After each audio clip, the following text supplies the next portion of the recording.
Here is excretion of drugs. What do you mean by excretion of drugs? Drug or their metabolites are removed from the body by the process of excretion. You are already aware about this topic. Excretion is of two types. It can be renal or it can be non-renal. What do we mean by renal excretion and non-renal excretion? Renal means if the excretion of drugs takes place through the kidneys, then it is known as renal excretion. If the excretion of the drug or the removal of the drug takes place from any other route other than the kidneys, is known as non-renal excretion of drugs. For example, via salivary glands, via sweat glands, or via intestine. If the excretion of drugs takes place, then it is known as non-renal excretion. But the most important type of excretion in our syllabus is renal excretion, because most of the drugs excrete by the renal route or via kidneys only. So renal excretion is further classified into or the process of renal excretion is defined by these three terms, that is glomerular filtration, active tubular secretion, and the third is the active or passive reabsorption. I will explain these terms with the help of a diagram of a basic unit of the kidney, that is nephron. Nephron is the basic unit of kidney, and the kidney is composed of millions of nephrons, and these three processes takes place in the kidneys, that is glomerular filtration, active or tubular secretion, or active or passive reabsorption. How these three processes help in the excretion process?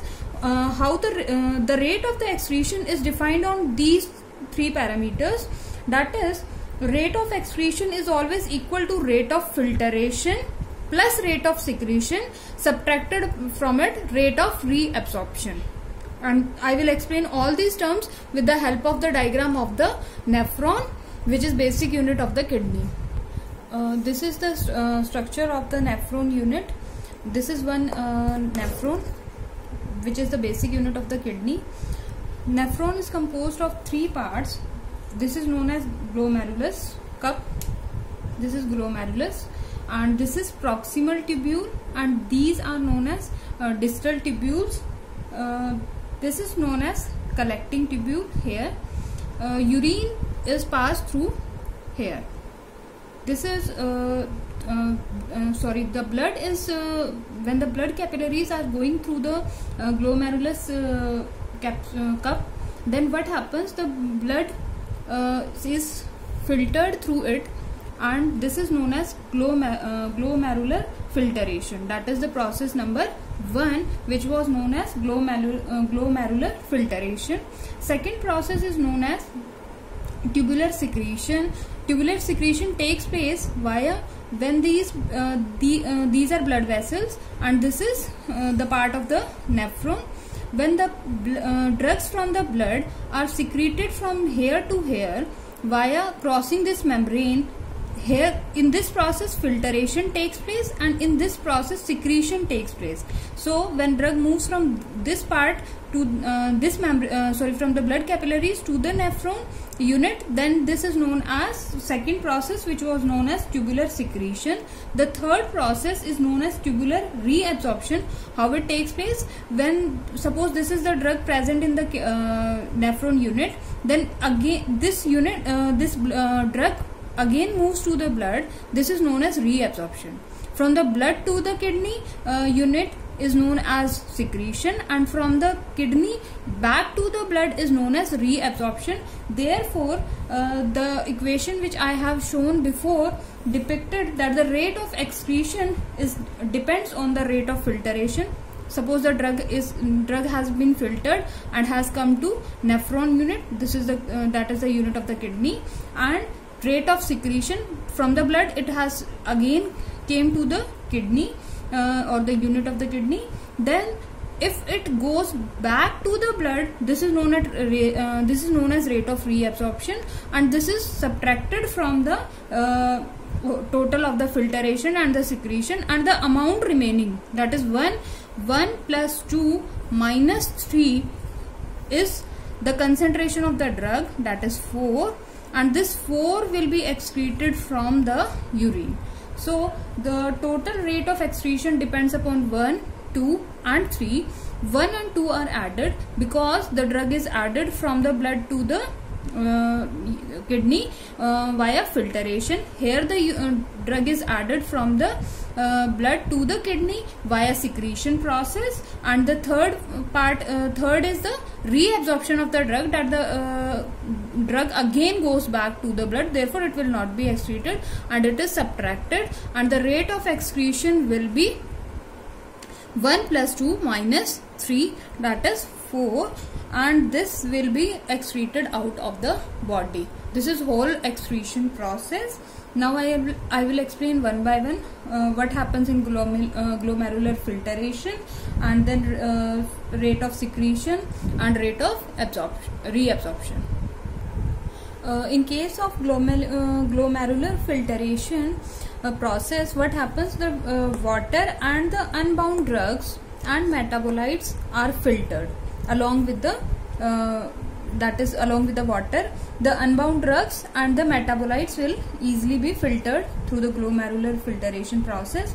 In case of active tubular secretion process, that is, tubular secretion process is always active, that is, it will always energy dependent, and this process always requires the energy, and the acidic and the basic drugs and their metabolites will be secreted via this process.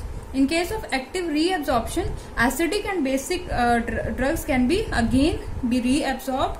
Endogenous compounds and passive reabsorption also takes place in case of reabsorption. The reabsorption process is of two types, that is active and passive process. Active process requires is energy dependent, but passive process is completely, as we have already studied in absorption chapter, that passive absorption does not require any energy or nothing. It will be concentration dependent, and it will take the passive reabsorption takes place in case of lipophilic drugs. Then the urinary excretion of drugs and metabolites that are filtered or secreted and are not reabsorbed. The reabsorbed drug will again go back to the blood and will not be excreted. So the drugs which are not reabsorbed will be excreted out of the body. This is known as excretion process. Now in case of glomerular filtration, there is a term known as glomerular filtration rate. What is glomerular filtration rate? Suppose the blood was 1.2 liters of the blood is filtered per minute. In 1 minute, 1.2 liters of the blood is filtered through the cup, and it comes here in the nephron unit, but it is the water is again reabsorbed. The water is reabsorbed, and only 1.5 liters of the 1.5 liters of urine is excreted out of the body. Means if we say 1.2 liters of the blood per minute is filtering through this glomerular filtration cup, then rest of the that means in the whole day 180 liters of the urine is collected, 180 liters of the water and other components will be collected in the kidney, but they are again reabsorbed, and only 1.5 liters per day a person excretes urine.